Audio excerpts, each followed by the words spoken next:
اس کو بزم بھی کہتے ہیں۔ تو یہاں جو غالب نے استعمال کیا ہے محبوب کی بزم خیال کے لیے ہی انہوں نے یہ استعمال کیا ہے کہ حسرت نے لا رکھا تیری بزم خیال میں۔ بزم خیال کا مطلب یہ ہے کہ ہمارے دل میں جس میں ہمیشہ تیری سوچوں کے علاوہ اور کچھ ہوتا نہیں ہے۔ اب اس کا شعر کا مطلب کچھ ایسا ہوگا کہ حسرت نے تیری بزم خیال میں نگاہوں کا ایک گلدستہ بنا رکھا ہے یا فراہم کر رکھا ہے، اور اسی گلدستے کو لوگ سویدہ سمجھتے ہیں، یعنی وہ داغ جو دل پر نقش ہوتا ہے۔ خواتین حضرات، نقش سویدہ آپ نے سنا ہوگا، غالب کی غزلوں کی تشریح کرتے وقت ہم نے کئی مرتبہ اس کے معنی بھی آپ کو بتلائے ہیں۔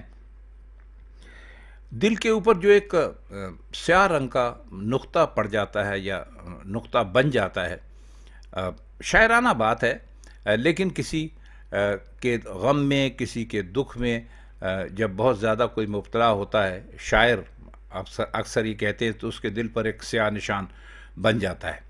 آپ نے سنا ہوگا لوگ کہتے ہیں کہ بھئی فلاں کی یاد کا نقش آج تک میرے دل پر ہے۔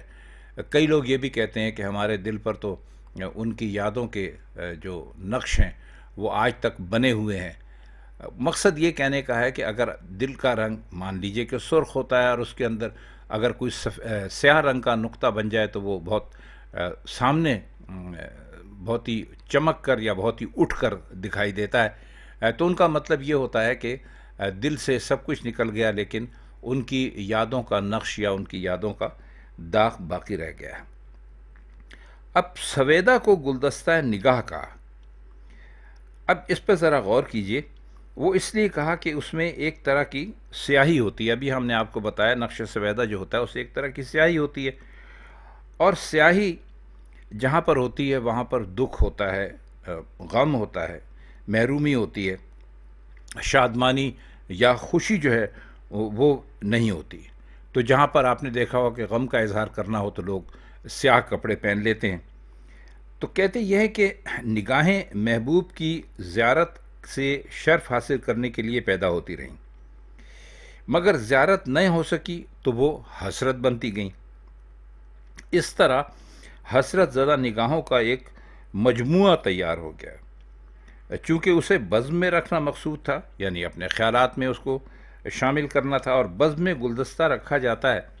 آپ جانتے ہیں کہ جب کوئی محفل ہوتی ہے تو وہاں پر سجاوٹ کے لیے پھول بھی رکھے جاتے ہیں گلدستوں کی صورت میں۔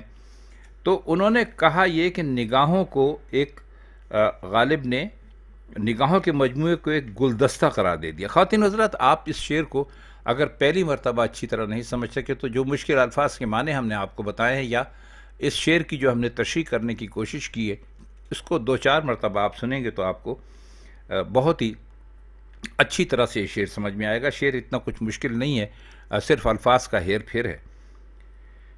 شعر نمبر 3 ہے، پھونکا ہے کس نے گوش محبت میں اے خدا، افسون انتظار تمنا کہیں جسے۔ پھونکنا جو ہوتا ہے وہ کچھ پڑھ کر پھونک ماری جاتی ہے، اس کو کہا ہے، لیکن انہوں نے بتا بھی دیا دوسرے مصرے میں اس کو انہوں نے بتایا ہے۔ گوش کہتے ہیں کان کو، گوش محبت، محبت کا کان۔ اب پہلے مصرے کو اگر آپ دیکھیں تو یہ بہت ہی بے تکی سی بات نظر آتی ہے، لیکن انہوں نے دوسرے مصرے میں ساری بات صاف کر دی ہے۔ افسون انتظار تمنا کہیں جسے۔ افسون کہتے ہیں جادو کو، افسون انتظار یعنی انتظار کا جادو۔ تو پورے شعر کا مطلب کیا ہوا؟ افسون چونکہ آ گیا تو آپ نے سنا ہوگا لوگ کہتے ہیں کہ بھئی اس نے کوئی منتر پڑھا اور اس کے بعد اس نے پھونک ماری، تو جادو جو ہے اس کے لیے کہا جاتا ہے کہ جب اس کے جو الفاظ جو بھی ہوتے ہوں، جب وہ کوئی آدمی پورے کر لیتا ہے تو اس کے بعد وہ اس سے ایک پھونک مارتا ہے۔ تو غالب نے پھونکا جو ہے وہ اسی لیے استعمال کیا ہے کہ کیونکہ انہوں نے آگے چل کر دوسرے مصرے میں جادو کا ذکر کیا ہے۔ اب سوال کرتے ہیں اللہ سے کہ اللہ میاں، محبت کے کان میں انتظار کا وہ منتر کس نے پھونک رکھا ہے جسے تمنا کہا جاتا ہے؟ دیکھیے کیا خوبصورت اور کیا باریک بات کی ہے غالب نے۔ ابھی ہم اس کو مزید کھولنے کی کوشش کرتے ہیں۔ تمنا کو افسون انتظار کہنا ایک بہت بڑا، آپ سمجھ لیجئے کہ بہت بڑا ایک کارنامہ ہے، بہت بڑا ایک ادبی معجزہ ہے۔ جو صرف غالب ہی کر سکتے تھے۔ تمنا کا مطلب یہ ہے، تمنا کا تو مطلب یہ ہے کہ انسان آرزو پوری ہونے کے انتظار میں الجھا رہے، لہٰذا اسے افسون انتظار کہا۔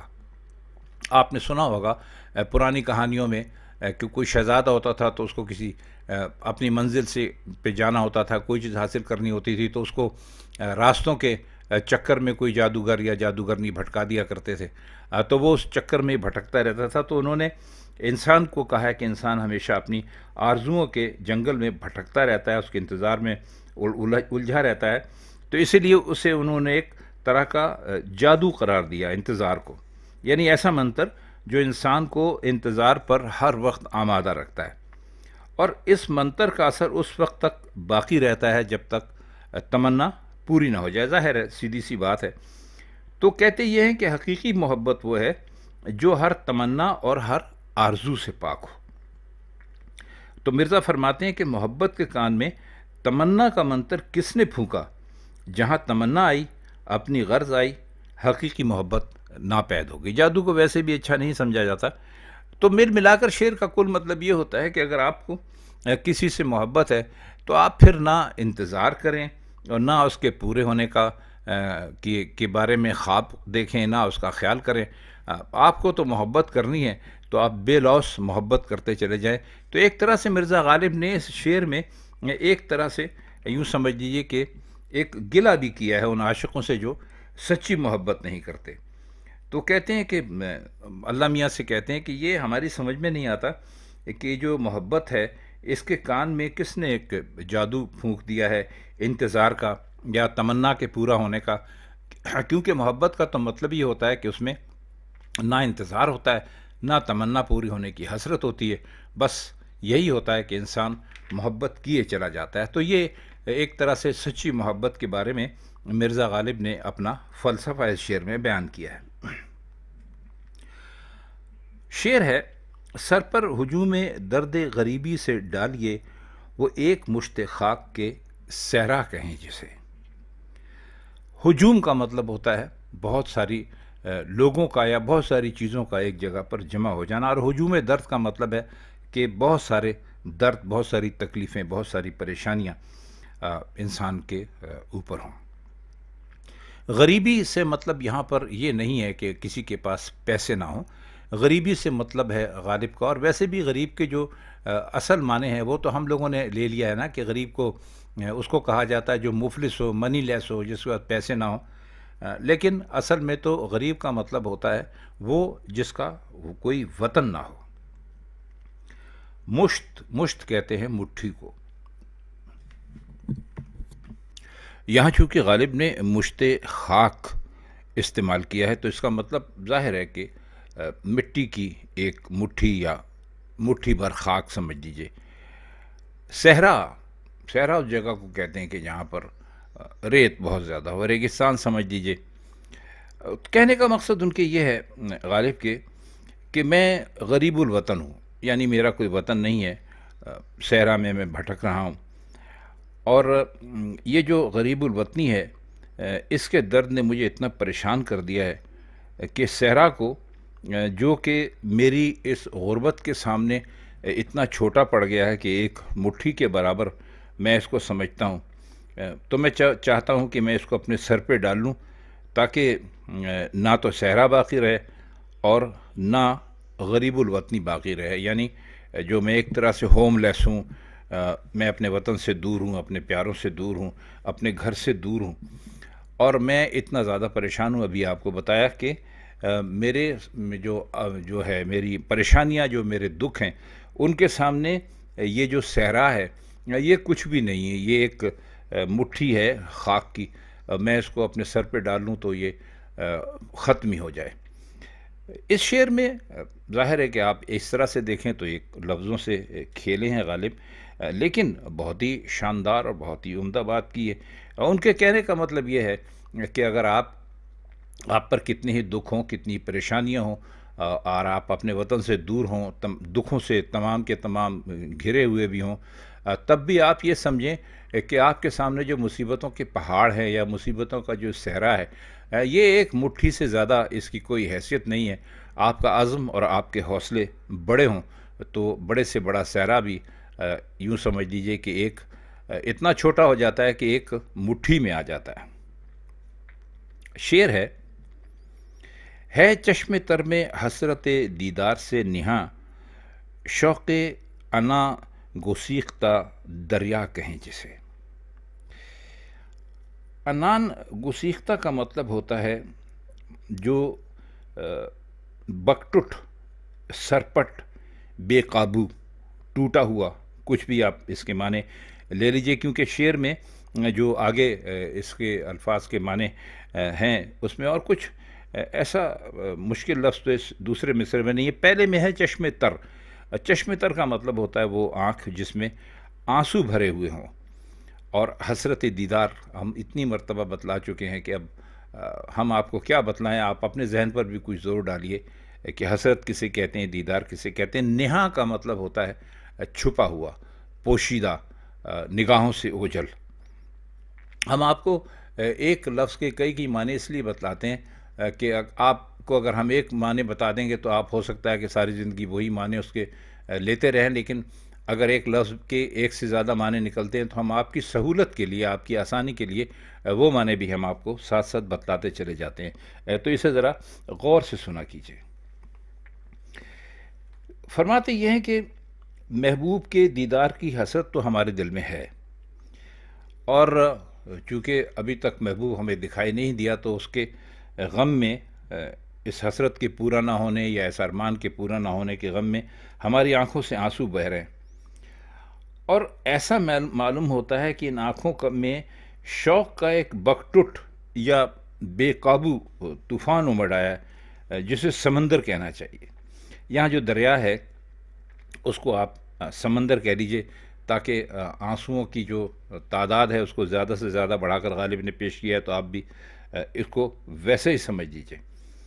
تو بس انہوں نے اتنا ہی کہا ہے کہ ہم حضرت دیدار میں ہیں اپنے محبوب کے، اور ہماری آنکھوں سے آنسو بہہ رہے ہیں، اور آنسو بھی کوئی معمولی نہیں بہہ رہے ہیں، ایسا لگ رہا ہے کہ یہ آنسو بہہ بہہ کر ایک طرح سے طوفان کی صورت اختیار کر گئے۔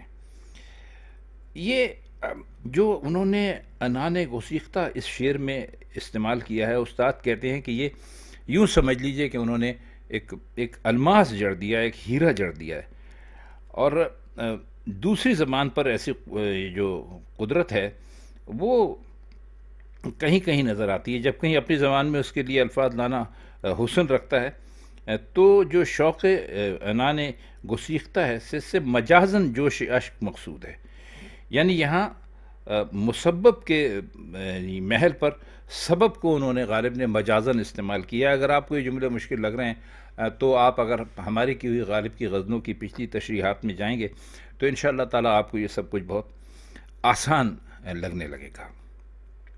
شعر دیکھیے، درکار ہے شگفتن گلہائے عیش کو، صبح بہار پنبائے مینا کہیں جسے۔ اب درکار تو بہت عام سا لفظ ہے، آپ سب جانتے ہیں۔ درکار کا مطلب ہوتا ہے ضرورت ہے یا چاہیے ہے۔ شگفتنے کا مطلب ہے، شگفتن اکیلا تو آپ اس کو نہیں سمجھ سکیں گے، تو شگفتن گلہائے عیش ہم اس کو ایسے سمجھنے کی کوشش کرتے ہیں۔ گل کہتے ہیں واحد کو یا ایک کو، گلہائے کا مطلب ہوتا ہے بہت سارے۔ شگفتن گلہائے یعنی کھلے ہوئے بہت سارے پھول۔ عیش آپ جانتے ہیں مزے کرنے کو کہتے ہیں۔ صبح بہار، صبح کی یعنی بہار کی صبح۔ پنبائے مینا کہیں جسے۔ اب پنبا کسے کہتے ہیں اور مینا کسے کہتے ہیں؟ مینا تو سراہی ہوتی ہے، پنبا تھوڑا سا مطلب چاہتا ہے۔ دیکھیے، پنبا کہتے ہیں روئی کو۔ تو غالب کے وقت میں جو شراب کی بوتلیں ہوتی تھیں ان کو ڈھانک کر رکھنے کے لیے، جیسے آج کل ہمارے پاس ہم ڈھکنا لگا دیتے ہیں یا کور لگا دیتے ہیں، تو ایسا نہیں کرتے تھے، بلکہ وہ اس کے اوپر ایک روئی سے اس کو بند کر دیا کرتے تھے۔ اب شعر کا مطلب کیا ہوا؟ شعر کا مطلب یہ ہے کہ عیش کے پھول کھلنے پر آمادہ ہیں۔ درکار ہے شگفتن گلہائے عیش کو، اور عام پھولوں کی طرح ان کے کھلنے کے لیے بھی ایک صبح درکار ہے، اور صبح بہار جسے شراب کی سراہی کی ڈاٹ کہنا چاہیے، یعنی جو پمبا ہم نے آپ کو بتایا ہے، ڈاٹ سے مطلب ہوتا ہے وہ چیز جس سے کسی چیز کو بند کر دیا جاتا ہے۔ مطلب یہ ہے کہ عام پھول موسم بہار میں صبح کے وقت کھلتے ہیں۔ آپ دیکھتے ہیں جب آپ رات بھر سو کر اٹھتے ہیں تو صبح آپ کو ہر طرف پھول نظر آتے ہیں، تو اس کا مطلب ہوتا ہے کہ بہار آ گئی ہے۔ لیکن کہتے ہیں کہ عیش اور عشرت کے یا عیش اور نشاط کے پھول کھلنے کے لیے وہ صبح بہار درکار ہے جسے شراب کی سراہی کہتے ہیں۔ ابھی ہم نے آپ کو بتایا کہ شراب کی سراہی کو بند رکھنے کے لیے غالب کے زمانے میں روئی استعمال کیا کرتے تھے۔ اب تھوڑا غور کیجیے گا، روئی کو بلحاظ سفیدی صبح سے غالب نے تشبیہ دی، اور صبح بہار اس لیے لائے کہ شراب پینے کا اصل مزہ موسم بہار ہی میں ہے۔ بھائی ہم تو شراب نہیں پیتے ہیں، ہم نے جو کچھ پڑھا ہے یا لوگوں سے سنا ہے وہ آپ کے سامنے بیان کر رہے ہیں۔ تو وہ یہ کہتے یہ ہیں کہ شراب پینے کا اصل جو مزہ ہے وہ موسم بہار میں ہے، اور بہار ہی باغ اور میں پھول کھلائے گی، اور شراب عیش و نشاط کی کلیوں کو پھول بنائے گی۔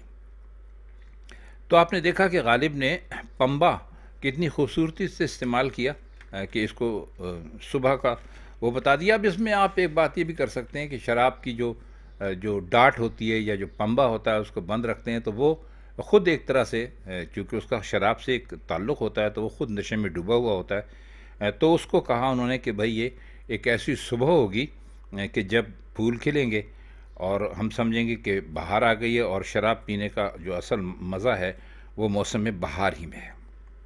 اس کا آخری شعر ہے، یعنی اس کا مقطع شعر نمبر 7، اور یہ آپ نے شعر کئی مرتبہ پڑھا بھی ہوگا۔ غالب برا نہ مان جو وائز برا کہے، غالب برا نہ مان جو وائز برا کہے، ایسا بھی ہے کوئی کہ سب اچھا کہیں جسے۔